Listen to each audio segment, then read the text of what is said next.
Teaching aptitude यानी कि शिक्षण अभिक्षमता की क्लास चौथे नंबर की क्लास में आपका स्वागत है। तो आइए आज का शुरू करते हैं क्लास। आज का सेशन। आज का पहला क्वेश्चन है, स्कूल अनुशासन में निम्न में से किसे प्राथमिकता दी जाती है। स्कूल अनुशासन में निम्न में से है वो किसे प्राथमिकता दी जाती है। ऑप्शन आपके सामने है। नापसंदीदा व्यवहार पर अंकुश, छात्रों का योजनाबद्ध विकास, प्रधानाचार्य के आदेशों का अनुपालन, सामाजिक नियमों का सहर्ष परिपालन। तो जो स्कूल अनुशासन में प्राथमिकता दी जाती है वो किसे दी जाती है। सामाजिक नियमों के सहर्ष परिपालन। यानी कि ऑप्शन जो होगा इसका क्या होगा, डी राइट होगा। क्या राइट होगा, डी ऑप्शन है वो राइट होगा इसका। अगले क्वेश्चन की बात कर लेते हैं। आधुनिक अनुशासन का मौलिक दर्शन है। आधुनिक अनुशासन का जो मौलिक दर्शन है वो क्या है। होना इच्छित व्यवहारों का पुनर्बलन, नियमों का कड़ाई से पालन, स्वस्थ मार्गदर्शन एवं परामर्श, स्कूलों का शोर मुक्त करना। तो जो मौलिक दर्शन है वो आधुनिक अनुशासन का कौन सा है। स्वस्थ मार्गदर्शन एवं परामर्श जो होगा वो मौलिक दर्शन होगा, वो भी आधुनिक अनुशासन का। तो ऑप्शन नंबर इसका क्या हो जाएगा, सी राइट हो जाएगा।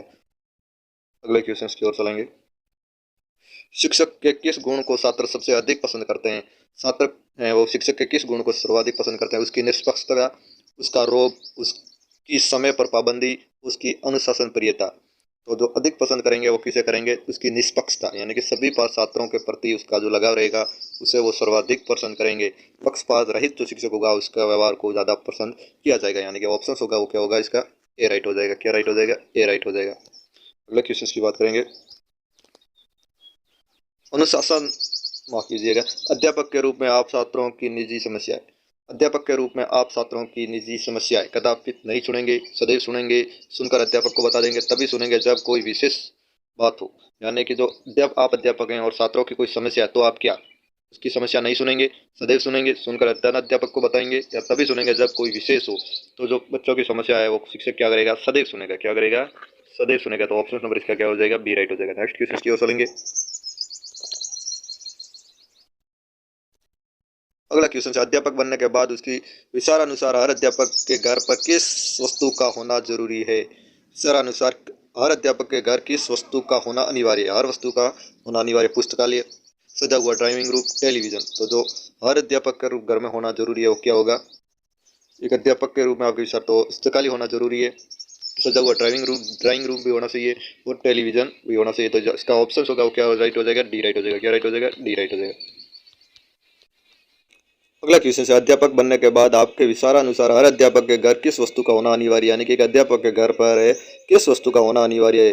पुस्तकालय, सजा हुआ ड्राइंग रूम, टेलीविजन। तो साथियों जो होगा इसका आंसर राइट होगा वो क्या होगा, पुस्तकालय। एक अध्यापक के घर पर क्या जरूरी है, पुस्तकालय जरूरी है। क्या जरूरी है साथियों, पुस्तकालय। यानी ऑप्शन नंबर है वो इसका ए राइट हो जाएगा। पुस्तकालय है वो जरूरी है। सजा हुआ ड्राइंग रूम हो या तो ये जरूरी नहीं है, उसके घर टेलीविजन होना जरूरी नहीं है, लेकिन पुस्तकालय एक अध्यापक के घर पे हमारे विचारानुसार होना अनिवार्य। तो इसका आंसर राइट हो जाएगा ए। अगले क्वेश्चन की ओर चलेंगे। अगला क्वेश्चन है, शिक्षा के स्तर को ऊंचा उठाने के लिए निम्न में से क्या आवश्यक है। शिक्षा के स्तर को ऊंचा उठाने के लिए निम्न में से क्या है वो आवश्यक है। आवश्यक है तो ऑप्शन है इसके सामने। पाठ्य पुस्तकों का सतत मूल्यांकन, पाठ्यक्रम में संशोधन, छात्रों का सतत मूल्यांकन या अध्यापक का उच्च वेतन। तो जो आवश्यक है शिक्षा के स्तर को ऊपर उठाने के लिए छात्रों का सतत मूल्यांकन, यानी समय समय पर उसकी जांच होती रहेगी बच्चों ने किस समय अवधि में कितना क्या सीखा है। तो ऑप्शन नंबर इसका राइट हो जाएगा, सी। अगला क्वेश्चन आपके सामने, अध्यापक का कार्य। अध्यापक का कार्य छात्रों में पढ़ाई के प्रति, अध्यापक का कार्य है वो छात्रों में पढ़ाई के प्रति विश्वास पैदा करना है, लगाव पैदा करना है, आस्था पैदा करना है या अनुराग पैदा करना है। तो जो इसका छात्रों का जो पढ़ाई के प्रति है वो क्या पैदा करना है, अनुराग पैदा करना है। तो आंसर क्या हो जाएगा, डी राइट हो जाएगा। क्या राइट हो जाएगा, डी। डी ऑप्शन से वो राइट हो जाएगा। नेक्स्ट क्वेश्चन की बात करेंगे। अगला क्वेश्चन, कक्षा शिक्षण में दृश्य सामग्री का प्रयोग करने में आप किस बात का ध्यान रखेंगे। कक्षा शिक्षण में है वो दृश्य सामग्री, कौन सी सामग्री, दृश्य सामग्री का प्रयोग करने में आप किस बात का ध्यान रखेंगे। ऑप्शंस आपके सामने। उसे नाटकीय ढंग से प्रस्तुत करेंगे, उसके बारे में बच्चों को पहले से पता न हो, यह बच्चों को अज्ञात से ज्ञात की ओर ले जाने वाली हो, वो पाठ्य पुस्तक के अनुरूप हो। तो इसका जो राइट आंसर होगा वो क्या होगा, डी राइट होगा। ऑप्शन नंबर है वो डी राइट इसका होगा। नेक्स्ट क्वेश्चन की ओर चलेंगे। अगला क्वेश्चन, छात्रों का विश्वास प्राप्त करना है तो शिक्षक को उसके साथ माता पिता जैसा व्यवहार करना चाहिए, मित्र जैसा व्यवहार करना चाहिए, गुरु जैसा व्यवहार करना चाहिए या पिता जैसा व्यवहार करना चाहिए। तो एक छात्रों के साथ है वो शिक्षक को किस प्रकार का व्यवहार करना चाहिए, मित्रवत व्यवहार करना चाहिए। कैसा व्यवहार करना चाहिए? मित्रवत व्यवहार करना चाहिए। तो ऑप्शन इसका क्या हो जाएगा? बी राइट हो जाएगा। नेक्स्ट क्वेश्चन की ओर चलेंगे। अगला क्वेश्चन है, छात्रों में किसका विकास आपकी दृष्टि में सबसे महत्वपूर्ण है? छात्रों में किसका विकास है वो सबसे महत्वपूर्ण है? काम में लगन, धर्मानुराग, श्रम का महत्व, आत्मविश्वास। तो सर्वाधिक छात्रों में सर्वाधिक होना क्या महत्वपूर्ण रहेगा? आत्मविश्वास। डी है वो इसका राइट आंसर होगा। आत्मविश्वास है वो सर्वाधिक महत्वपूर्ण है छात्रों में। अगले क्वेश्चन की ओर चलेंगे। निम्नलिखित में से किसने कहा था कि प्रेरणा छात्र में रुचि उत्पन्न करने की कला है? निम्न में से किसने कहा था कि प्रेरणा है वो छात्र में रुचि उत्पन्न करने की कला है? ऑप्शन आपके सामने है, थॉमसन, रविंद्रनाथ टैगोर, मैकाले और कोठारी। तो जो ये कथन है कि प्रेरणा छात्र में रुचि उत्पन्न करने की कला, क्या है? रुचि उत्पन्न करने की कला। ये जो कथन था वो किसका था? थॉमसन, दार्शनिक थॉमसन का ये कथन था, जिसमें कहा था कि प्रेरणा छात्र में रुचि उत्पन्न करने की एक कला है। अगले क्वेश्चन की ओर चलेंगे। अगला क्वेश्चन है, कठिन शब्दों का अर्थ समझाने का व्यवहारिक ढंग क्या है? कठिन शब्दों का जो अर्थ समझाने के लिए जो व्यवहारिक ढंग है वो क्या है? उसके पर्यायवाची शब्द बताना, उसको वाक्य में प्रयोग करके बताना, या उसके विलोम शब्द बताना। तो कठिन शब्दों के लिए अगर बच्चों को समझाना चाहते हैं तो उनके पर्याय शब्द समझाएंगे, उसके वाक्य में प्रयोग करके बताएंगे तो और वो सरल हो जाएंगे, और उसके विलोम शब्द भी, उसके विपरीत शब्द भी उनको बताएंगे। यानी ऑप्शन नंबर इसका क्या राइट हो जाएगा? डी। ऑप्शन नंबर क्या राइट हो जाएगा? डी राइट हो जाएगा। नेक्स्ट क्वेश्चन की ओर चलेंगे। अगला क्वेश्चन है आपकी स्क्रीन पर, ऋग्वेद में कहा गया है कि शिक्षा, ऋग्वेद में कहा गया है कि शिक्षा समय सभ्य समाज का लक्षण है, विद्या है, जीवन का अंतिम लक्ष्य है, प्रकाश का स्रोत है। तो शिक्षा है वो क्या है? सब ऋग्वेद में कहा गया है कि शिक्षा क्या है? सभ्य समाज का लक्षण है। किस कौन से समाज का लक्षण है? सभ्य समाज का लक्षण है वो कौन क्या है? शिक्षा है। ये कहाँ कहा गया है? ऋग्वेद में कहा गया है। अगले क्वेश्चन की ओर चलेंगे। अगला क्वेश्चन है, शिक्षा संस्कृति का परिरक्षण ही नहीं करती वर्णन उसको समृद्ध भी बनाती है, लोक रंजक भी बनाती है, आध्यात्मिक भी बनाती है, परिभाषित भी करती है। तो इसका राइट आंसर क्या हो जाएगा? शिक्षा है वो संस्कृति का परिरक्षण नहीं करती, उसको समृद्ध भी बनाती है। क्या करती है? समृद्ध भी बनाती है। तो ऑप्शन नंबर इसका ये राइट हो जाएगा। अगले क्वेश्चन की ओर चलेंगे।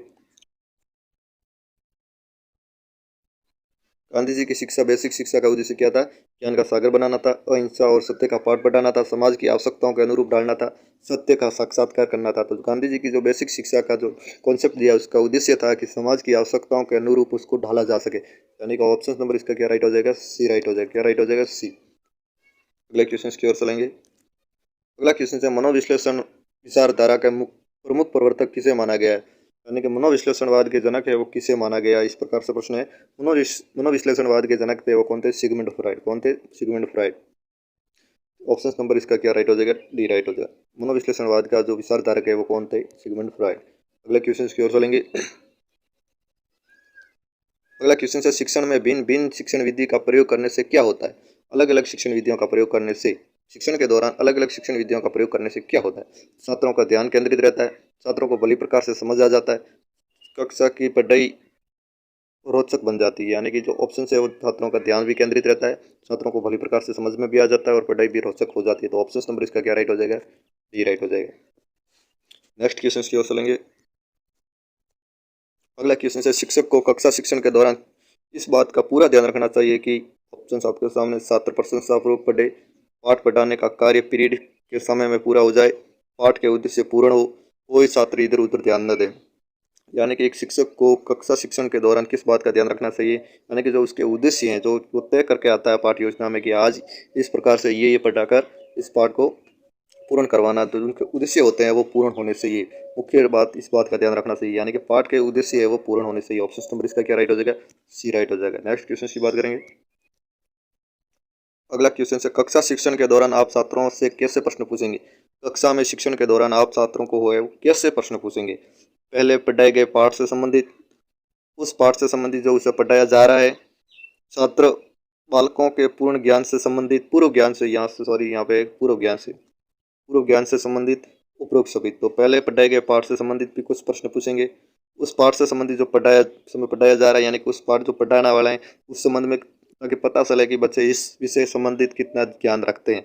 बालक के पूर्व ज्ञान से संबंधित ये भी इसी से संबंधित रह गया। यानी कि ऑप्शन नंबर होगा वो क्या होगा? डी राइट होगा। कैसे प्रश्न पूछेंगे? ये सभी प्रकार के प्रश्न है वो पूछने चाहिए एक शिक्षक को पाठ पढ़ाने के दौरान। अगला क्वेश्चन है, बहरों के लिए शिक्षा व्यवस्था के क्षेत्र में किसका नाम उल्लेखनीय है? बहरों के लिए, कौन से जो बच्चे सुन नहीं सकते उनकी शिक्षा व्यवस्था के लिए किसका नाम है वो उल्लेखनीय है? एनी बेसेंट, मेरिया Maria Montessori, William James, Helen Keller. तो जो हेलन केलर थे उनका जो बहरों के लिए शिक्षा क्षेत्र में वो नाम है उल्लेखनीय है, यानी ऑप्शन नंबर क्या हो जाएगा? डी राइट हो जाएगा। क्या राइट हो जाएगा? D right. नेक्स्ट क्वेश्चन की बात करेंगे। अगला क्वेश्चन है, शिक्षक की कथनी और करनी में भेद नहीं होना चाहिए। शिक्षक की कथनी और करनी यानी कि जो कहता है वही करता है, जो करता है कहता है वही करता है, इसमें किसी प्रकार का भेद है नहीं होना चाहिए। ये कथन किसका था? ये कथन किसका था? रविंद्रनाथ टैगोर का, महात्मा गांधी का, जाकिर हुसैन का, मदन मालवीय का। तो जो ये ऑप्शन आपके सामने है, ये कथन किसका था वो आपको बता, आप कमेंट करके इसका आंसर आपको कमेंट बॉक्स में बताना है। इसका हम कल जवाब आपको देंगे। अगर आपको पता है इसका आंसर तो बताइए कमेंट बॉक्स में। तो इसी के साथ आज की क्लास यहीं समाप्त करते हैं। कल मिलेंगे इसी समय नए क्लास के साथ।